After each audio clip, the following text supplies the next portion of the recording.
A gente pode seguir, perfeito então, desdobrando as atualizações sobre o Oriente Médio. Logo antes da gente entrar no ar, havia o relato, então, de que defesa aérea no Irã, em cima da capital Teherã, estava engajando com projéteis, drones hostis. Israel negou, isso foi divulgado tanto pela Fars, a mídia estatal iraniana, quanto duas agências estatais iranianas, a Fars e a Mer. Então, logo antes da gente entrar no ar, havia esses relatos. A gente ainda tenta entender o que está acontecendo conforme não a posição dos Estados Unidos, e Israel disse que não está fazendo ataques no momento, que está pronta para atacar depois do cessar-fogo, mas que não está fazendo ataques no momento e negou participação nisso, conforme a gente aguarda para ver se pode ser um relato iraniano que venha a ser desmentido ou algum tipo de situação diferente. Vale a pena acrescentar que a Iran International, que é o principal veículo de oposição no Irã, conta com iranianos radicados e é sediado em Londres, relatou que, de fato, recebeu informações de pessoas no solo de que havia projéteis voando sobre Teherã, mas não conseguiu informar de onde vinham ou do que se tratava. Então fica essa informação para a gente abrir as atualizações. Enquanto isso, eu sigo dialogando com vocês a respeito de mais um dia da chamada Gunboat Diplomacy, a diplomacia do barco de armas, ou a diplomacia do navio apreendido, se a gente pode falar com licença poética. Conforme, numa sequência de dias consecutivos, a gente viu apreensões navais sendo executadas pelos Estados Unidos e pelo Irã em meio ao bloqueio naval que é empreendido pelos dois lados. Irã bloqueia o Estreito de Hormuz, Estados Unidos bloqueia os portos iranianos. A gente desdobra a partir das fontes primárias. Aqui a gente tem a nota oficial do Comando Central dos Estados Unidos, que é a força responsável por lidar precisamente com o combate no Oriente Médio. De forma interessante, essa nota fala sobre a resposta à captura de 2 navios pelo Irã com bandeira do Panamá ontem e a reportagens da imprensa internacional. É uma resposta aos que diriam que o bloqueio americano teria falhado, permitindo a passagem de 3 cargueiros iranianos. De acordo com o comando, então, o Comando Central americano, os navios Aero 2 e Edi, de bandeira iraniana, não furaram o cerco, foram interceptados no início da semana. Havia relatos de que eles teriam atravessado. E um terceiro navio, isso é uma atualização, o Dorena, foi impedido de seguir viagem. Essa nota de hoje, então, fala que ele está no Oceano Índico, sendo escoltado por um destroyer da Marinha Americana, um terceiro navio apreendido, então, recentemente pelos Estados Unidos. Nas últimas 24 horas, 29 embarcações foram obrigadas a dar meia volta devido ao bloqueio. Essas eram embarcações saindo ou indo para o Irã, então, interceptadas pelos Estados Unidos. Enquanto isso, após a captura do Irã, ontem, a gente acrescenta a isso mais uma. O cerco americano ao petróleo iraniano se estende muito além do Oriente Médio. Nessa madrugada, as forças do Comando do Indo-Pacífico, então que é outra força responsável então por outra região do globo dos Estados Unidos, divulgou essas imagens. A gente pode ter elas repetindo aí ao lado, Fre. E vocês veem, são imagens reais da apreensão de um navio também ligado ao Irã, um navio sancionado no Indo-Pacífico. Essa rota do Indo-Pacífico é particularmente chamativa. Afinal de contas, a gente destaca que navios indo e vindo do Irã para a China foram alvo especial de destaque nesses últimos dias. Um deles, até eu cobria ontem com a Emanuele, tinha algo que seria um presente para os iranianos e o Trump disse estar muito descontente com isso. A gente fez a cobertura completa ontem e eu trouxe a Emanuele Coure aqui, então, nossa analista para o assunto, para discutir a respeito. Conversávamos que o que poderia estar nessa carga que seria tão importante a ponto de valer a pena tentar romper o bloqueio vindo da China para o Irã. Outros navios também nessa rota, como esse que a gente destaca, apreendido então no Indo-Pacífico. O Indo-PACOM, como é chamado o comando do Indo-Pacífico, interditaram ele, o petroleiro chama-se Majestic X, X majestoso. Essas são as imagens divulgadas pelo Departamento de Guerra, petróleo iraniano dentro dele. O Indo-PACOM é a estrutura militar americana, esclarecendo que lida com operações de vigilância nessa área do Oceano Índico e do Pacífico, então, como a gente disse, também responsáveis por mais disso. A nota do departamento afirmou que não vai permitir que esse oceano seja usado como um escudo para burlar sanções. Existe uma questão interessante para a gente trazer também para debate a partir disso. E nisso eu quero destacar com vocês, parte, quando a gente fala a respeito do assunto, do estado da Marinha iraniana. A gente tem aqui o Israel Hayom, que é um jornal israelense em língua inglesa discutindo isso. Hayom significa o dia, em hebraico significaria Israel hoje, o nome do jornal. E traz precisamente essa questão à tona. Esse é só um exemplo do que repercute na imprensa internacional, mas isso pode ser expandido para uma série de veículos de imprensa tentando entender, ora, com a marinha iraniana dizimada, como estariam interceptando navios e os apreendendo. Trump, a gente acabou de ouvir, falando ao vivo, dizia que 159 dos 159 navios da marinha iraniana estariam no fundo do mar. A pergunta que fica é qual é o estado verdadeiro da Marinha iraniana e em meio a incertezas no Oriente Médio, é uma pesquisa pertinente. De forma interessante, essa reportagem detalha uma posição que também foi reiterada antes por autoridades americanas.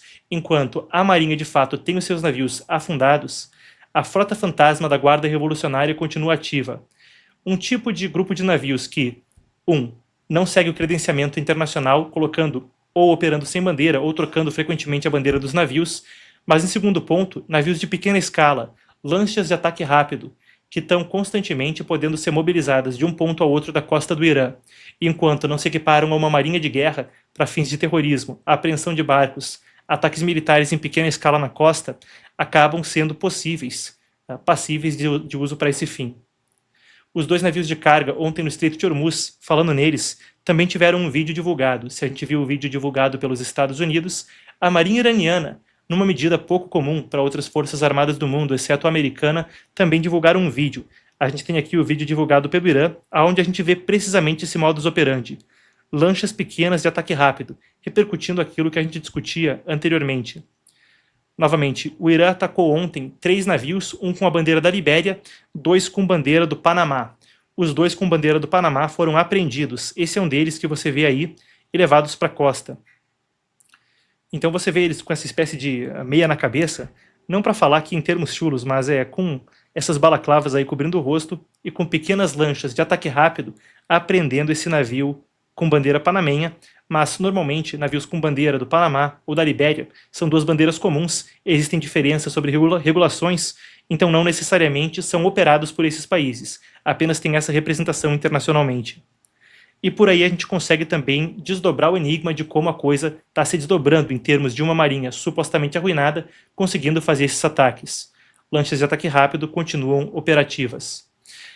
Pete Hegseth e o chefe do Estado-Maior Conjunto Dan Kane afirmam que até 90% da marinha iraniana teria sido destruída enquanto isso.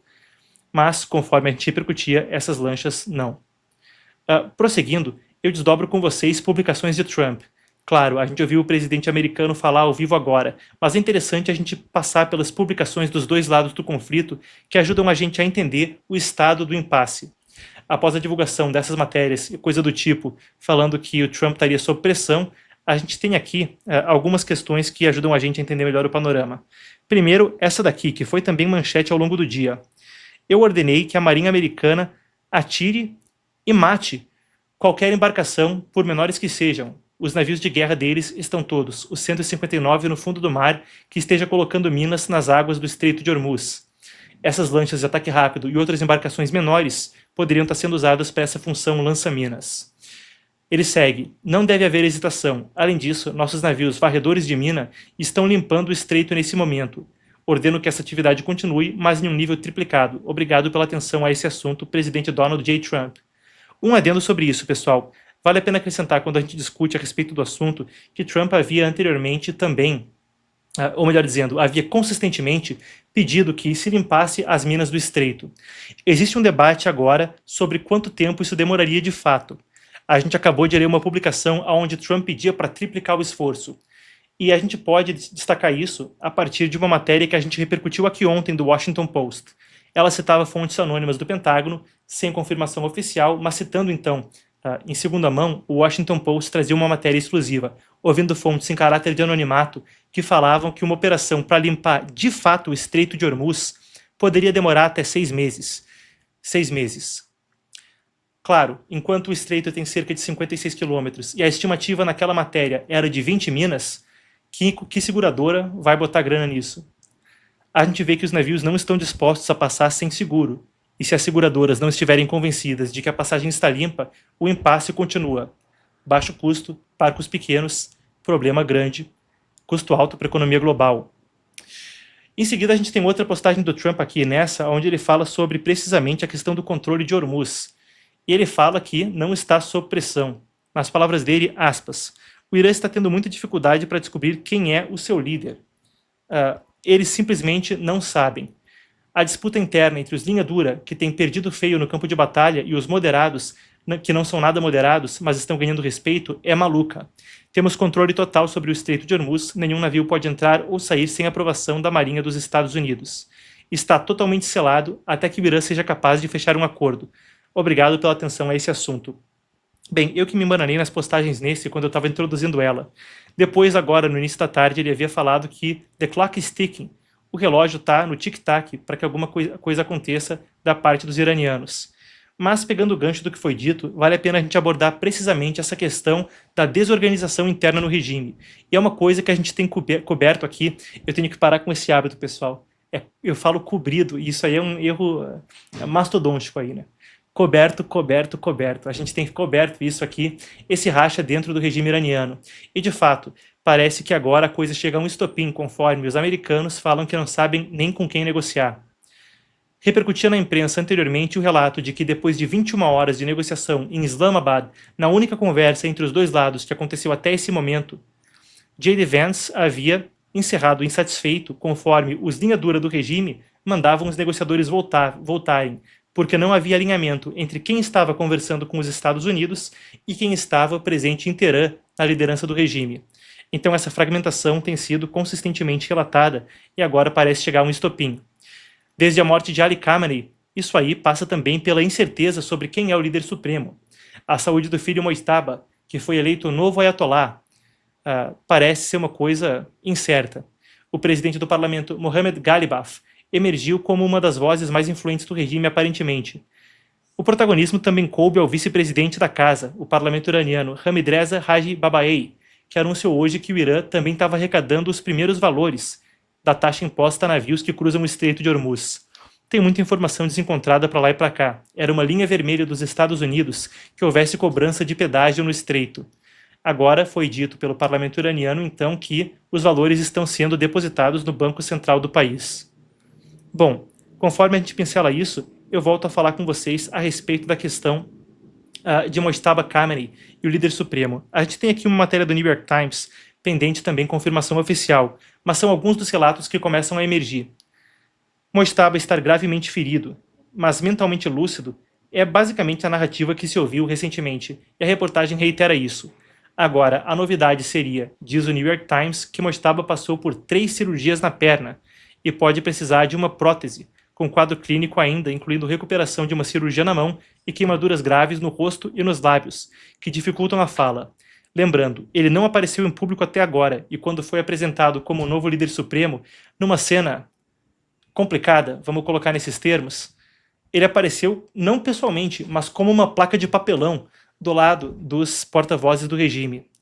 Literalmente, um papelão internacional. Voltando à seriedade agora, Masoud Pezeshkian, que é cirurgião cardíaco de formação, o presidente iraniano e o ministro da Saúde estariam envolvidos na supervisão da equipe médica que lida com o líder supremo. Falando sobre Mojtaba e o presidente Masoud Pezeshkian, a gente tem aqui essa publicação dele, onde ele disse, pouco antes da gente entrar no ar, que não existia linha dura ou moderados, eram todos revolucionários do Irã com uma unidade, a ferro e fogo e obediência ao líder supremo que farão o agressor se arrepender. Ora, de momento, não parece ser o caso. A gente cobriu anteriormente que mesmo nas redes sociais iranianas, onde coisa de 98% das pessoas estão com a internet bloqueada, mas os líderes parlamentares não, discutiam abertamente sobre um seu traidor. Teve até parlamentar chamando Mohammad Bagher Ghalibaf, novamente, o chefe do parlamento, que participou das negociações em Islamabad, do planejador de um golpe.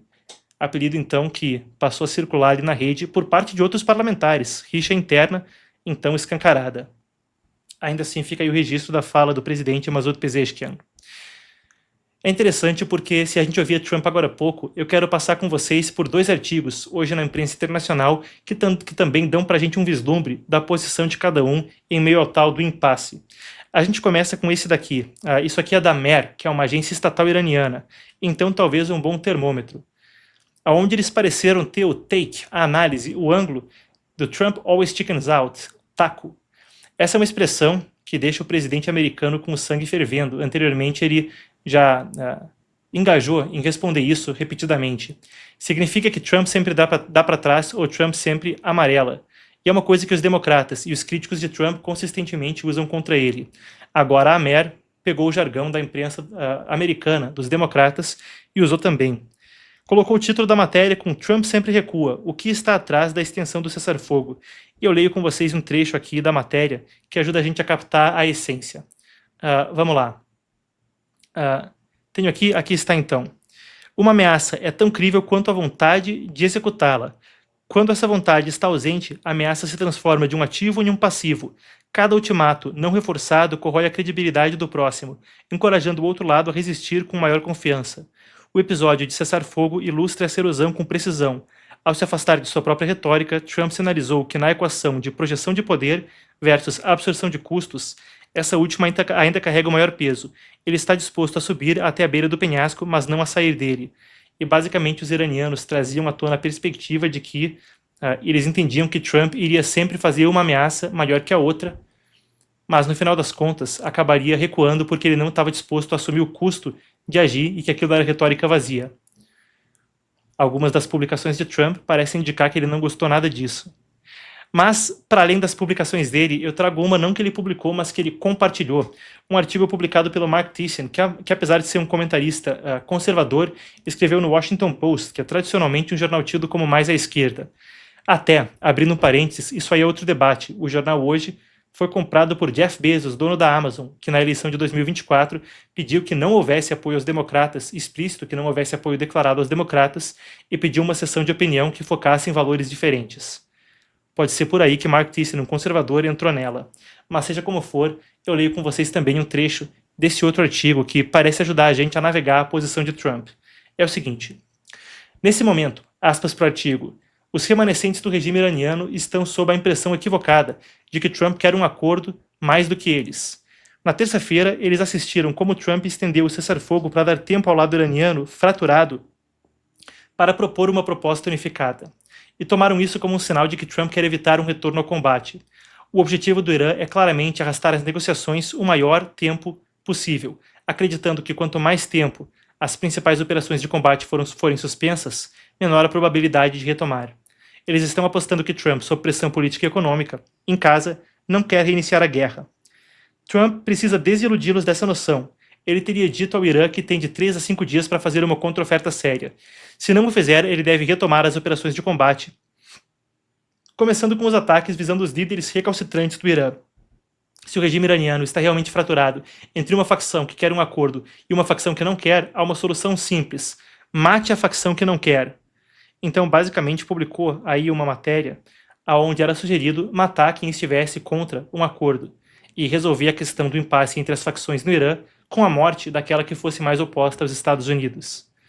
A matéria fala aí em dar 72 horas. No Brasil, claro que isso tem uma série de implicações que se relacionam com a vida política nacional, mas foi a sugestão que Trump pareceu acatar, dar 72 horas ao Irã como um ultimato. É difícil de imaginar que a situação possa se prolongar por muito mais tempo. Para os dois lados é uma situação desconfortável. Trump tem reiterado que para o Irã é pior ainda, poderia danificar sua capacidade de extrair petróleo, o que é reiterado, apontei para o lado errado, mesmo por esse artigo, que cita uma entrevista com autoridades de governos anteriores dos Estados Unidos falando sobre o OFAC, Escritório de Controle de Ativos Estrangeiros dos Estados Unidos, e sobre lidar com o Irã. O ponto é, o Irã muito em breve, com o bloqueio naval, não vai ter mais onde estocar petróleo. Se isso acontecer, eles teriam que parar de bombear. Por uma série de processos geológicos, e coisa que os especialistas vão poder explicar melhor do que eu, o que acontece de fato é que isso danifica a capacidade posterior de extrair petróleo novamente, uma vez que se para de bombear. Então fica aí o dilema, aonde o Irã acredita que Trump estaria blefando. Para Trump, a coisa seria uma ameaça nova. A ver se o blefe vem ou não. Agora, eu quero pontuar com vocês mais 2 pontos da nossa cobertura de Oriente Médio antes da gente prosseguir na pauta. O primeiro é sobre o príncipe iraniano no exílio, Reza Pahlavi, que foi alvo de um ataque hoje mais cedo em Berlim. Ele que está na Europa, deu entrevistas também na imprensa italiana, e é uma figura de oposição que os protestos lá atrás, em janeiro e dezembro, reivindicavam como um próximo líder iraniano. Existe muito debate quanto a isso, mas o ponto é que ele recebeu um líquido vermelho arremessado contra ele nas costas. Atingiu a cabeça, o pescoço e a roupa. Pahlavi não se feriu e o agressor foi detido. Ele fazia críticas duras ao cessar-fogo entre os Estados Unidos e o Irã momentos antes. E aqui a gente tem a imagem, então, ou as imagens, melhor dizendo, que vem de Berlim conforme ele recebeu essa tinta vermelha e o agressor foi detido. Outro dos pontos a destacar é o outro lado da Península Arábica. A gente vai para o Levante, onde em Israel o cessar-fogo não parece perdurar. Hoje deve ter mais uma reunião entre Israel e Líbano, tratando desse frágil cessar-fogo e o possível desarmamento do grupo terrorista Hezbollah. O encontro vai ser mediado pelo secretário de Estado Marco Rubio. É o segundo depois do que aconteceu anteriormente. Nos bastidores, a expectativa é que Trump poderia participar da conversa. Segundo a Axios, Trump deve receber pessoalmente os embaixadores. Isso é uma questão com muita nuance, conforme o Irã pedia um cessar-fogo também lá no Líbano, envolvendo o grupo terrorista Hezbollah e Israel para abrir o estreito. O cessar-fogo lá veio, e o estreito foi aberto, por menos de 24 horas. Agora, a gente vê infrações repetidas desse cessar-fogo, conforme Israel e o Líbano acusam, melhor dizendo, fazer um adendo, Israel e o Hezbollah acusam um ao outro de violar o cessar-fogo repetidamente e tomam isso como justificativa para voltar aos ataques. Claro, o Hezbollah é uma organização terrorista habitada no sul do Líbano, radicada no sul do Líbano, que ocupa vastas quantidades de território, provê serviços essenciais, paga mais para os seus terroristas do que o governo paga para os soldados. Então, pedir que Israel pare de atacar o Hezbollah para o Líbano é uma missão delicada. O país poderia ter que, junto a Israel, combater o grupo terrorista, entrando numa guerra civil. Claro, difícil, conforme o grupo terrorista é mais poderoso hoje que o exército libanês. Outra questão é como você vai pedir que Israel pare de atacar o Líbano para combater o Hezbollah se o Hezbollah continua atacando Israel e nessa guerra atacou primeiro, em solidariedade ao Irã na madrugada do dia 28 de fevereiro para o dia 1º de março.